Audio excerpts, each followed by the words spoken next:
നീണ്ട ഒരാഴ്ചത്തെ കാത്തിരിപ്പിന് ശേഷമാണല്ലോ ഒരു ഞായറാഴ്ച വരുന്നത്. അന്നാണെങ്കിൽ എടുത്താൽ തീരാത്തത്ര പണികളും ഉണ്ടായിരിക്കെ. രാവിലെ കുറേ തുണിയൊക്കെ കഴുകാനായിട്ടുണ്ടായിരുന്നേ. അതിനെയൊക്കെ കഴുകിയിട്ടതിന് ശേഷം അടുത്ത ഓരോരോ പണികളിലേക്ക് കടന്നേ. അപ്പോൾ അതിന് മുന്നേ ആയിട്ട് എൻ്റെ ഹെയറിൽ അത്യാവശ്യം ഗ്രേ ഹെയർസ് ഉണ്ട്. അപ്പോൾ ഞാൻ ഗാർണിയറിൻ്റെ ഈ ഹെയർ കളറാണ് യൂസ് ചെയ്യുന്നത്. ഡാർക്ക് ബ്രൗൺ ആണ് ഞാൻ യൂസ് ചെയ്യുന്ന ഷെയ്ഡ്. ഇതിപ്പോൾ ഞാൻ കുറേ നാളായിട്ട് യൂസ് ചെയ്യുന്നതാണ്. യൂസ് ചെയ്യാനായിട്ട് വളരെ എളുപ്പമാണ്. ഇതിനകത്ത് ഒരു ഡിസ്ക്രിപ്ഷൻ കൊടുത്തിട്ടുണ്ട് എങ്ങനെയാണ് പ്രോഡക്റ്റ് മിക്സ് ചെയ്യേണ്ടതെന്നുള്ളത്. പിന്നെ 2 കണ്ടീഷണറിൻ്റെ സാഷേ പാക്കറ്റും ഉണ്ട്, 2 ഗ്ലൗസും ഉണ്ട്. ഈ കണ്ടെയ്നറിനകത്തുള്ള പ്രോഡക്ട്സ് നമുക്ക് എടുത്തിട്ട് ഈക്വൽ എമൗണ്ടിൽ അത് മിക്സ് ചെയ്ത് അപ്പോഴും തന്നെ യൂസ് ചെയ്യാൻ പറ്റും. അതപ്പോൾ യൂസ് ചെയ്യുന്ന സമയത്ത് ഗ്ലൗസ് നിർബന്ധമായിട്ടും വെയർ ചെയ്യുക. പെട്ടെന്ന് നമ്മുടെ കയ്യിലേക്കൊക്കെ കളർ പിടിക്കുവേ. അതുകൊണ്ടാണ് ഗ്ലൗസ് ഇട്ടതിന് ശേഷം അത് മിക്സ് ചെയ്യാവുള്ളത്. ഇത് ഞാൻ മാസത്തിൽ ഒരു പ്രാവശ്യം എന്ന രീതിയിലാണ് ഉപയോഗിക്കുന്നത്. ഒക്കേഷണലി ആണ് ഞാൻ യൂസ് ചെയ്യുന്നത്. ഈ ആഴ്ച നമുക്കൊരു ഹൈദരാബാദ് യാത്രയുണ്ട്. അപ്പോൾ നേരത്തെ പോയ സമയത്ത് ഇനി ഒരിക്കലും ഫ്ലൈറ്റിൽ കയറാനായിട്ട് ഉടനെ പറ്റില്ലല്ലോ എന്ന് വിചാരിച്ചിട്ട് ഈ ടാഗൊന്നും ഞാൻ കളഞ്ഞിട്ടുണ്ടായിരുന്നില്ലേ. അങ്ങനെ അതൊക്കെ പൊട്ടിച്ച് മാറ്റി. ഇപ്രാവശ്യം നമ്മൾ പോണതേ കമ്പനിയുടെ 21ാമത്തെ ആനിവേഴ്സറി സെലിബ്രേഷന് വേണ്ടിയിട്ടാണ്. അപ്പോൾ MD കൊടുക്കാൻ വേണ്ടിയിട്ട് നമ്മൾ കേരളത്തിൽ നിന്ന് പോവുകയാണല്ലോ. അപ്പോൾ ഒരു ഗിഫ്റ്റ് വാങ്ങാമെന്ന് വിചാരിച്ചു. അങ്ങനെ ഈ ഒരു ഗണപതിനെ വേറൊരു ഗിഫ്റ്റും കൂടെ നമ്മൾ വാങ്ങിയിട്ടുണ്ടായിരുന്നേ. ഈ ഗണേഷ്ജീനെ പെട്ടിക്കകത്ത് കൊള്ളിക്കുക എന്ന് പറയുന്നത് കുറച്ച് ടാസ്ക്കായിരുന്നു. അങ്ങനെ പെട്ടി തിരിച്ചും മറിച്ചും ഒക്കെ വെച്ചിട്ട് ഞാൻ നോക്കി എങ്ങനെയെങ്കിലും വെക്കാൻ പറ്റുമെന്ന്. ഇതായിരുന്നേ നമ്മുടെ 2ാമത്തെ ഗിഫ്റ്റ്. അവിടെ ഏറ്റവും കൂടുതൽ എല്ലാവർക്കും ഇഷ്ടപ്പെട്ട ഒരു ഗിഫ്റ്റ് ഇത് തന്നെയായിരുന്നു. ഇത് ഇമേജ് ആർട്ട് എന്ന് പറഞ്ഞിട്ടൊരു ഇൻസ്റ്റാഗ്രാം പേജില്ലേ, അവരുടെ പേജിൽ കണ്ടിട്ട് ഓർഡർ ചെയ്തായിരുന്നേ. അവരുടെ സർവീസ് കുറച്ചൊരു മോശമായിരുന്നു എന്ന് തോന്നി. ബാക്കി പ്രോഡക്റ്റ്സ് ഒക്കെ അടിപൊളിയായിരുന്നേ.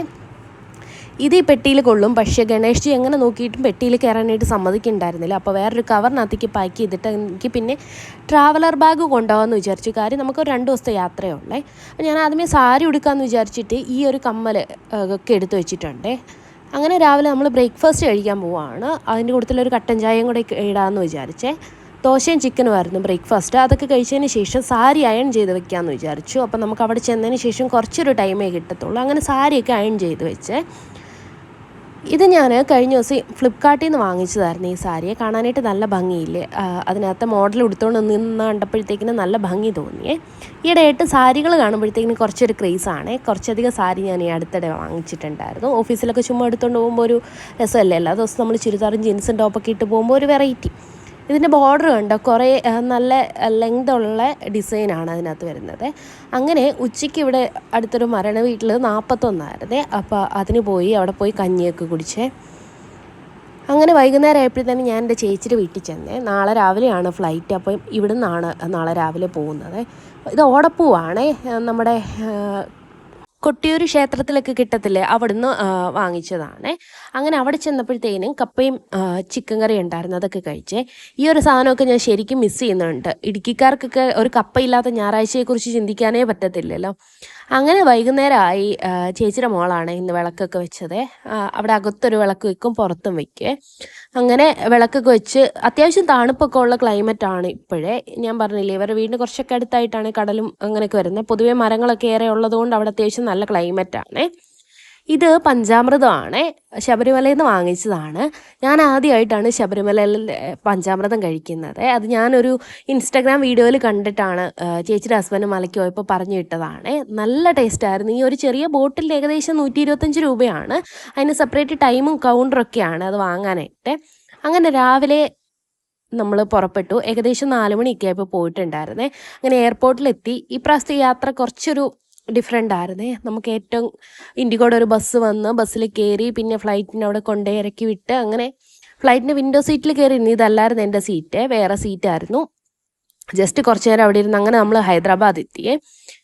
ഫ്ലൈറ്റ് കുറച്ച് ഡിലേ ആയിരുന്നു. ഇൻഡിഗോ ഇവിടുന്ന് തന്നെ 1/2 മണിക്കൂർ ഡിലേ ആയിരുന്നു. കാര്യം നമുക്ക് ഈ പ്രാവശ്യത്തെ പോക്ക് പെട്ടെന്ന് എത്തണമായിരുന്നു. ആനിവേഴ്സറി ഡേയുടെ അന്ന് മോർണിംഗ് ഫ്ലൈറ്റ് ആയിരുന്നു. അപ്പോൾ അന്ന് കുറച്ച് നേരത്തെ എത്തേണ്ടതായിരുന്നു.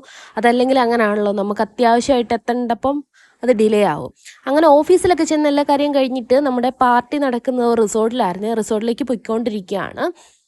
ഇതിങ്ങനെ വലിയ ഒരുപാട് തേക്ക് മരങ്ങളില്ലേ, അതിൻ്റെ ഒരു കാടാണ്. ഒരു പ്രൈവറ്റ് പ്രോപ്പർട്ടിയിലായിരുന്നു നമ്മുടെ ഈ ഒരു പാർട്ടി നടക്കുന്നുണ്ടായിരുന്നത്. കാരണം നമുക്കൊരു മിഡ് നൈറ്റ് വരെ പ്രോഗ്രാം ഉണ്ടായിരുന്നു.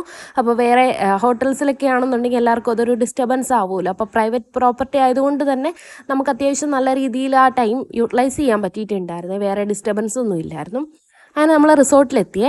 ഒരുപാട് എല്ലാ റൂമുകളും ഡിഫറെൻ്റ് ആയിരുന്നു കേട്ടോ. അതായത് മിനിമലായിരുന്നു, പക്ഷേ നല്ല സ്റ്റേ ആയിരുന്നേ.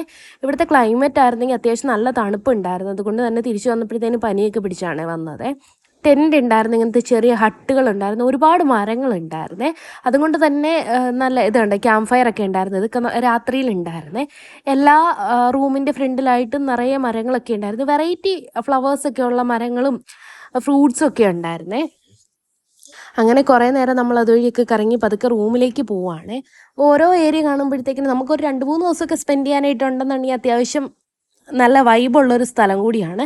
പിന്നെ ഇവിടെ ഒരുപാട് നല്ല പാറകളും കല്ലൊക്കെ ഉണ്ടായിരുന്നു. അത് കണ്ടപ്പോൾ എനിക്ക് ഇടുക്കിയിലെ എൻ്റെ വീടാണ് ഓർമ്മ വന്നത്. നമ്മുടെ വീടിൻ്റെ ചുറ്റും ഇഷ്ടം പോലെ വലിയ വലിയ കല്ലുകളും പാറകളൊക്കെയാണ് ഉള്ളത്. കുറച്ച് ഹൈറ്റുള്ള ഏരിയ ആണ്. അഞ്ചുരുളി ആ ഒരു ഏരിയ ആണ് നമ്മുടെ വീടിരിക്കുന്നത്. ഇത് കണ്ടോ, ഇത് കണ്ടപ്പോൾ ശരിക്കും എനിക്ക് അവിടെ ആണ് ഓർമ്മ വന്നത്. അവിടെ ഇങ്ങനെയൊക്കെ തന്നെയാണ്. എല്ലായിടവും നല്ല ക്ലീൻ ആയിരുന്നു, നീറ്റ് ആൻഡ് ക്ലീൻ ആയിരുന്നു. ഈ പ്രോപ്പർട്ടിയിൽ അന്നത്തെ ദിവസം നമ്മുടെ ഓഫീസിലെ സ്റ്റാഫുകൾ മാത്രമേ ഉണ്ടായിരുന്നുള്ളേ. അതുകൊണ്ട് തന്നെ നമുക്ക് വേറെ ഈ പറഞ്ഞ പോലെ അത്യാവശ്യം നല്ല പ്രൈവസി ഉണ്ടായിരുന്നു. നമുക്ക് മാക്സിമം ടൈം അവിടെ നല്ല രീതിയിൽ തന്നെ സ്പെൻഡ് ചെയ്യാൻ പറ്റി. ഒരുപാട് മെമ്മറീസ് ഉണ്ടായിരുന്നു ഈ പ്രാവശ്യത്തെ യാത്രയിൽ. അങ്ങനെ ഇപ്പോൾ ഏകദേശം സമയം ഒരു 5 മണി ആയിട്ടുണ്ട്. 5 മണി സമയത്താണ് നമ്മൾ അവിടെ ചെന്നിട്ടുണ്ടായിരുന്നത്. റൂമിലേക്ക് ചെന്ന് ജസ്റ്റ് ഒന്ന് ഫ്രഷായി അത് കഴിഞ്ഞിട്ട് നമുക്ക് ഈവനിങ് ആയിരുന്നു പാർട്ടി ഉണ്ടായിരുന്നത്. അതിന് മുന്നേ ആയിട്ട് നമുക്ക് കുറേ ഗെയിംസും കാര്യങ്ങളൊക്കെ ഉണ്ടായിരുന്നേ. കുറേ ഗിഫ്റ്റ് ഒക്കെ ഉണ്ടായിരുന്നു. എല്ലാവരും കൂടെ കൂടിയിരുന്ന് അങ്ങനെ ഒരു ഗ്രൂപ്പ് ഫോട്ടോയൊക്കെ എടുത്ത് ഗിഫ്റ്റൊക്കെ കുറേ പേർക്കൊക്കെ കിട്ടി.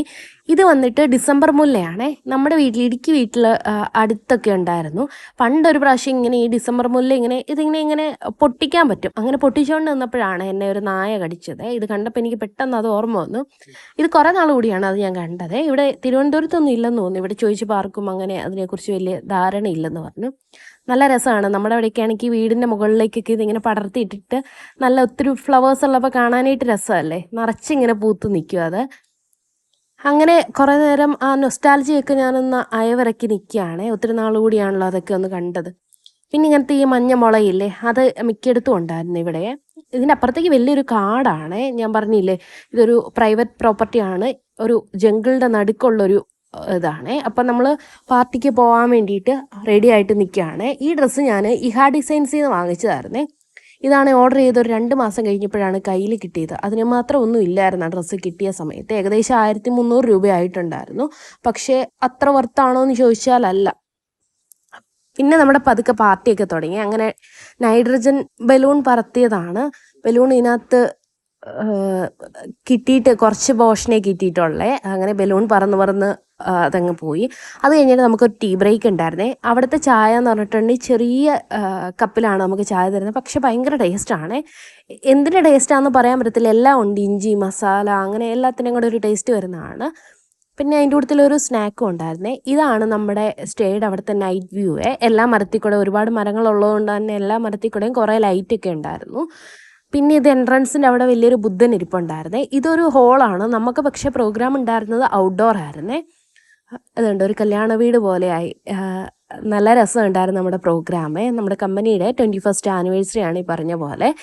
സ്റ്റാഫ് എല്ലാവരും ഉണ്ടായിരുന്നു. അവരുടെ കുറച്ച് പേരുടെയൊക്കെ ഫാമിലിയൊക്കെ ഉണ്ടായിരുന്നു. അങ്ങനെ ഒരു നല്ലൊരു നൈറ്റായിരുന്നു. അങ്ങനെ പിറ്റേന്ന് രാവിലത്തെ ഒരു ചായയൊക്കെ കുടിച്ച് റിസോർട്ടിൽ ഇരിക്കുകയാണ്. നമ്മളൊരു 1 ഹവറിനകത്ത് അവിടുന്ന് പോരുവേ. രാവിലെ മോർണിംഗ് അത്യാവശ്യം നല്ല തണുപ്പുണ്ടായിരുന്നു. അങ്ങനെ അവിടുന്ന് വന്ന് നമ്മുടെ ഓഫീസിൻ്റെ അടുത്തുള്ള റൂമിൽ അവിടെ ഒരു റൂം ബുക്ക് ചെയ്തിട്ടുണ്ടായിരുന്നേ. ആ റൂമിലെത്തി. പിന്നെ ഒന്നുകൂടെ ഫ്രഷായി നമുക്ക് ഓഫീസിലൊക്കെ പോയി ഒരു ബൈ പറഞ്ഞ് ഈവനിങ് ഫ്ലൈറ്റിന് നമ്മൾ തിരിച്ച് വരുവേ. അങ്ങനെ ഈ റൂമും അത്യാവശ്യം അടിപൊളിയായിരുന്നു. നേരത്തെ വന്നപ്പോൾ ഞാൻ ഈ സെയിം ഹോട്ടലിലെ റൂമിലായിരുന്നു സ്റ്റേ ചെയ്തിട്ടുണ്ടായിരുന്നേ. അങ്ങനെ അവിടുന്ന് ടാറ്റാ ബൈ ഒക്കെ പറഞ്ഞ് നമ്മൾ എയർപോർട്ടിലെത്തി. അന്നും ഫ്ലൈറ്റ് ഇൻഡിഗോയുടെ ഡിലേ ആയിരുന്നേ. 2-3 മണിക്കൂർ ഡിലേ ആയിരുന്നു. അങ്ങനെ നമ്മുടെ ഹൈദരാബാദ് യാത്രയൊക്കെ കഴിഞ്ഞ് ഏകദേശം നമ്മൾ പോരാനായി. എയർപോർട്ടിൽ വന്ന് ചെറുതായിട്ടൊന്ന് ലൈറ്റ് ആയിട്ടൊന്ന് ഫുഡ് കഴിച്ചു. അത് അത്യാവശ്യം നല്ല എക്സ്പെൻസ് ആയിരുന്നേ. അങ്ങനെ നമ്മൾ ഫ്ലൈറ്റിൽ കയറി. ഇപ്രാവശ്യം നിമിഷ് രവി ഉണ്ടായിരുന്നേ നമ്മൾ വന്ന ഫ്ലൈറ്റിൽ. എയർപോർട്ടിൽ വെച്ചിട്ട് മഹിമ നമ്പ്യാരെയും കണ്ടിട്ടുണ്ടായിരുന്നേ.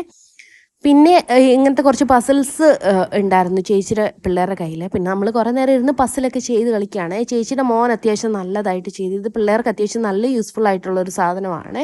അതായത് കുറച്ച് ക്രിയേറ്റീവായിട്ടൊക്കെ അവരിരുന്ന് ആലോചിച്ച് ബുദ്ധി വർക്ക് ചെയ്യുന്നത്. എപ്പോഴും ഫോൺ നോക്കിയും TV കണ്ടൊന്നും ഇരുന്നിട്ട് കാര്യമില്ലല്ലോ. അതപ്പോൾ അവൻ ചെയ്യുന്ന കണ്ടപ്പോൾ എനിക്ക് ഭയങ്കര സന്തോഷം തോന്നി. അത് നല്ല ക്രിയേറ്റീവായിട്ട് കുറേ പ്രാവശ്യം അത് ചെയ്തു. അപ്പോൾ അത്രയൊക്കെ ഉള്ളൂ നമ്മുടെ ചെറിയ ചെറിയ വിശേഷങ്ങൾ. നമ്മുടെ വീഡിയോ ഇഷ്ടപ്പെട്ടെങ്കിൽ ലൈക്ക് ചെയ്യുക, ഷെയർ ചെയ്യുക, സബ്സ്ക്രൈബ് ചെയ്യുക. താങ്ക്